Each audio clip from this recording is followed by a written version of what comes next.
Alita, Battle Angel's most complicated characters and VFX sequences directed and co-written by Robert Rodriguez off a story planned by producer James Cameron. Maybe getting a lot of attention for the groundbreaking processes and technology behind the creation of the title character player by Rosa Salazar. But Iron City is chock full of cyborgs of varying sizes and shapes. Shooting sequences, especially large-scale action scenes with these characters against real-life sets and with actors performing motion capture, can make these uniquely complex to bring to life. We asked the team leads at Weta Digital how they tackle these moments and which are the most challenging. Producer John Landor, Senior Visual Effects Supervisor Joe Letteri, Visual Effects Supervisor Eric Sinden, and Animation Supervisor Mike Cousins each offered different examples and elements you wouldn't normally think to consider. John Landor, producer: I think the most challenging sequence to bring to life was probably the ambush alley fight. One of the sequences you saw where Omo jumps down, first with Dr. Dyson Ido and then Nisiana. Because Nisiana and Romo are both live-action elements that we enhanced their bodies through CGI. We're locked into the confines and the logistics of a live-action set. Alita, of course, is completely CGI. And making that work and having all of those different elements blend seamlessly from a single scene standpoint was probably the most challenging. Eric Sinden, Visual Effects Supervisor, Weta Digital. Yeah, the motorball sequence, right? It's got all these crazy characters. And some of them look really cool in the manga, that a lot of them are pulled straight from the manga, but once you try to move them, they just don't work. It's always a challenge to take that design and put it into an animation and emotion that you can actually work with. So that you can feel the same thing but actually have it work, and that you can get a cool design or cool poses. And we went into a lot of detail with a lot of our characters. Wheel sizes, moving them around, allowing them to have head movement.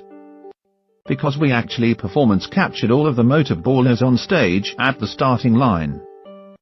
Now, some of them did things they couldn't do, and all those locations doing all their motions. Like Stinger was scratching his nose, but his arms are giant blades with chainsaws, so if we put that scene in, he'd gash his face out. We can't do things like that.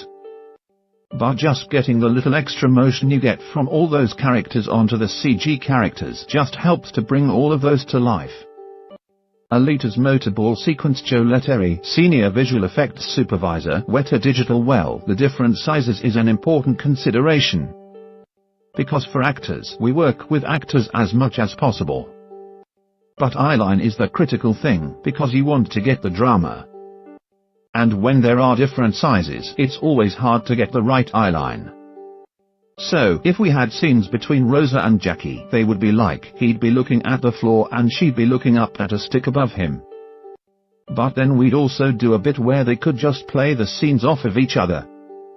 And then you take all those pieces and put them together, so understand what the drama is.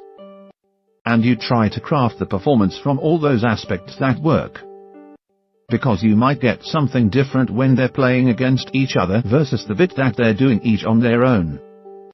And you have to understand, is it in the way that dialogue is delivered, or is it the tilt of the head that's reacting to a certain beat? And those are the things that when you're making the character, you have to synthesize into making the performance be something that suits what you're seeing on screen.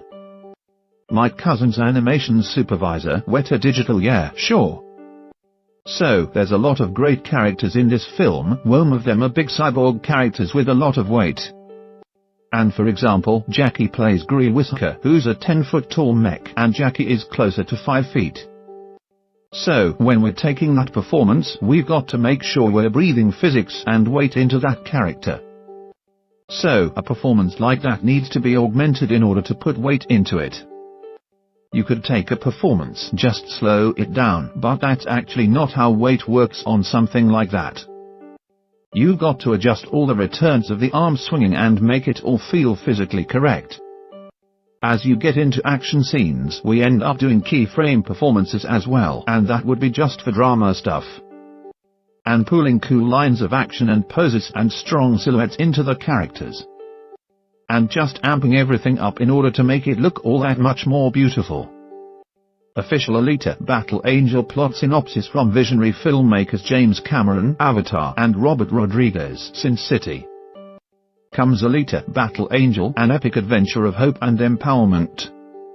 When Alita Rosa Salazar awakens with no memory of who she is in a future world she does not recognize, she is taken in by Ido Christoph Waltz, a compassionate doctor who realizes that somewhere in this abandoned cyborg shell is the heart and soul of a young woman with an extraordinary past. As Alita learns to navigate her new life and the treacherous streets of Iron City, Ido tries to shield her from her mysterious history while her street-smart new friend Hugo Kerwin Johnson offers instead to help trigger her memories. But it is only when the deadly and corrupt forces that run the city come after Alita that she discovers a clue to her past. She has unique fighting abilities that those in power will stop at nothing to control. If she can stay out of their grasp, she could be the key to saving her friends, her family and the world she's grown to love.